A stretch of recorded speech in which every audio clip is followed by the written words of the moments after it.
What's up, guys? I hope you're all having a fantastic week so far. Today, we're going to be talking about what's happening to XRP in the XRP community. Now, before we proceed, let's quickly look at how XRP is faring in the market on CoinMarketCap.com. As you can all see, the price of XRP today is just over 0.54, and it seems like we are finally in the green zone again. The price has been up 2.4% over the last 24 hours, and I must say, this is impressive to see. With that said, let's roll the intro and dive into today's video. As always, welcome back to MoneySide, your favorite crypto news channel.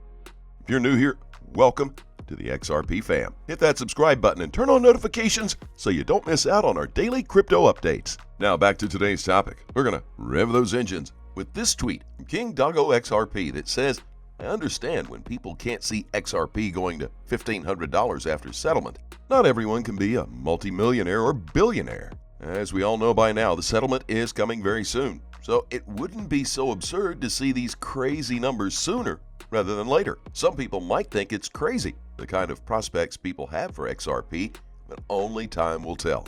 If I were you, I'd not want to be left out when XRP goes off. Proceeding to our next tweet today, we have this interesting one from Jordan Harry that says, the shift from SWIFT is happening. 75% of big global banks, especially U.S. ones, are pulling out of the International Correspondent Banking System.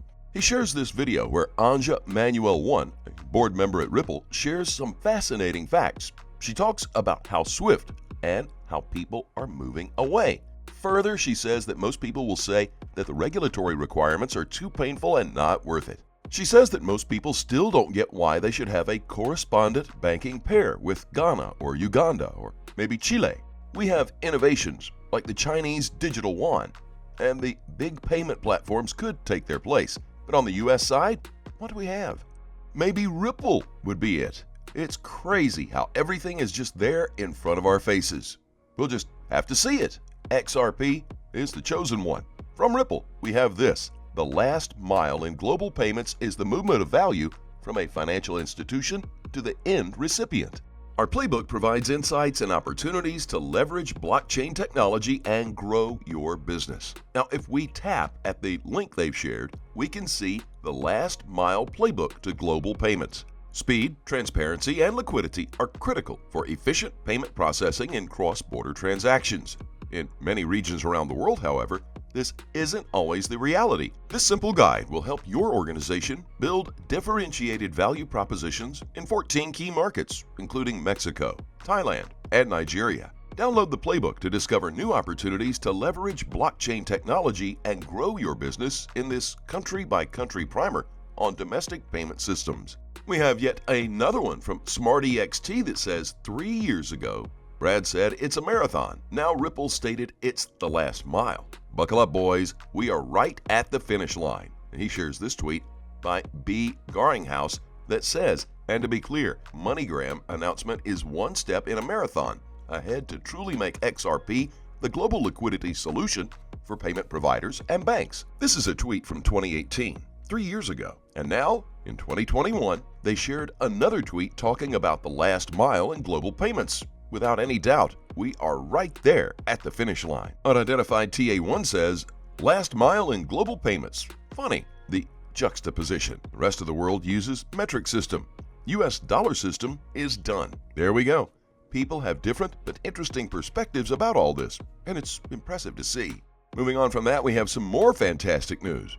Now, if you're an XRP holder who will be receiving Spark tokens, you will also get a second free token from the Flare network. This is just incredible. However, we are likely to see this 2-month delay in the launch of the Spark token. Some people were not very happy to hear that, but in my book, I'd say whatever they need to do to make sure the network is secure, let them go ahead and do it. There is no need to rush what's happening here, as they only get to launch this network once. I have this tweet here shared by the official Flare Network Twitter account, and they shared a link that leads us to the flare.xyz website.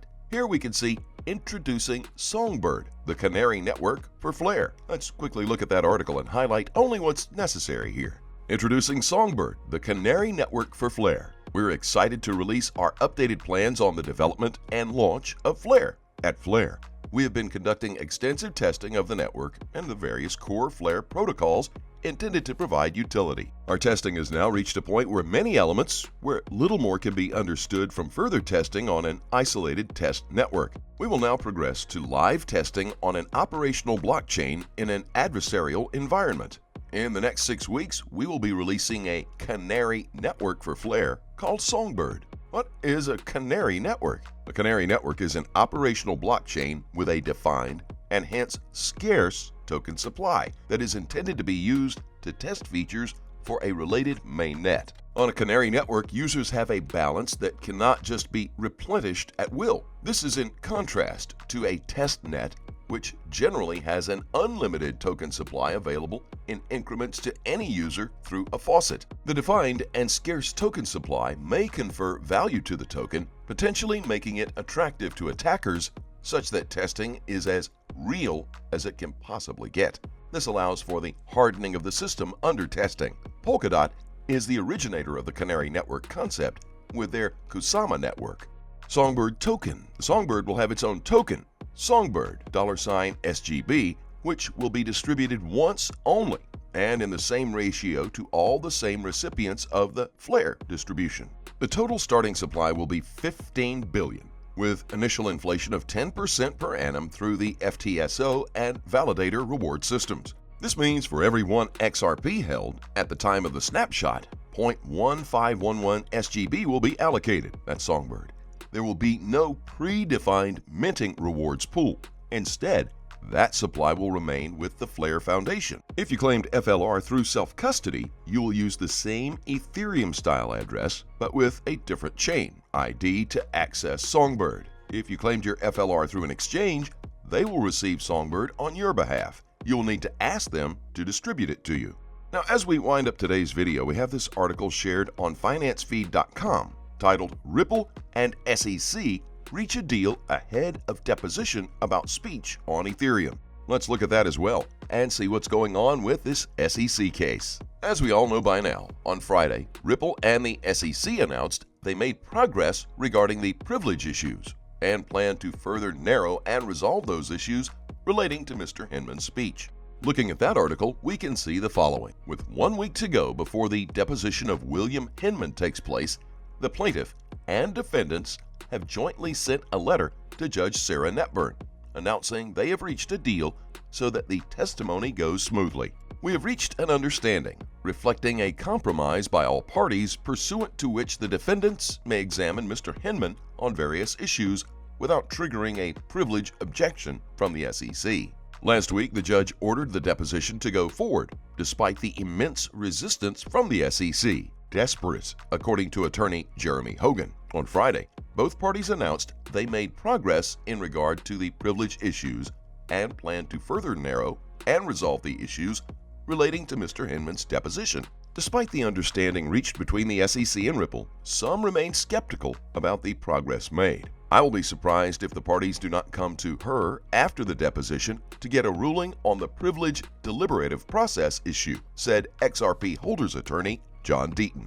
From the look of things, they may have decided to ask certain questions, allow him to answer them under seal, and then seek a judgment later. Deaton has already proposed 10 fundamental deposition questions that do not come under the privilege argument, although a special master still may be needed to rule on the potential stream of objections. The ex-SEC Director of Corporation Finance's deposition will be centered on his 2018 lecture about Ether, in which he stated that it should not be regarded as a security. That sparked a wild market reaction, and numerous agreements were made at the time and afterwards, but it also raised a lot of issues. Ripple Labs plans to raise some of these concerns, which might expose the SEC's mistakes, while also putting pressure on Ethereum as its status as a non-security could be reassessed. With all that in mind, let's take a look at the technical analysis of XRP. Now, we're looking at the daily time frame. The Fed will be making a decision about the interest rate and announcing their monetary policy on July 28th. Now, what does that mean? If they decide to increase the interest, then it will most likely put everyone in the stock market in panic and will most likely sell out their positions. This means catastrophic for the crypto market. Yesterday, the stock market saw one of the biggest sell-offs within one day in the market's history. Hedge funds are moving into the stock market, which is also a bad sign. I've been tracking whale wallets in this market, and a lot of cash is also leaving, and more coins getting injected into exchanges. Like I said in my past TAs, if the stock market falls, so will Bitcoin and the rest of altcoins. This is not intended as a FUD. Please use caution. A lot of people are about to pay for their tuition by investing money in things they don't understand. This market doesn't care about anybody. It will do what it will do. I'm still neutral on altcoins, but if we get a push from the outer Gartley on Bitcoin, XRP probably pushes higher to that longer-term trend line around 87 cents as resistance. I've been long since 20 cents, so XRP could crater, and it wouldn't salt me a bit. Don't be dumb and get carried away by your emotions. Be careful trading and protect your investments. Always trade safely, guys. Please keep in mind, we're not a licensed financial advisor. All videos on this channel are intended for entertainment purposes only. Tell us what you think in the comments section below, and let's have a conversation. Thank you as always for watching. Don't forget to like this video and to click on the subscribe button below. Turn on notifications so you get informed whenever we post our amazing content. We'll look forward to seeing you in the next video.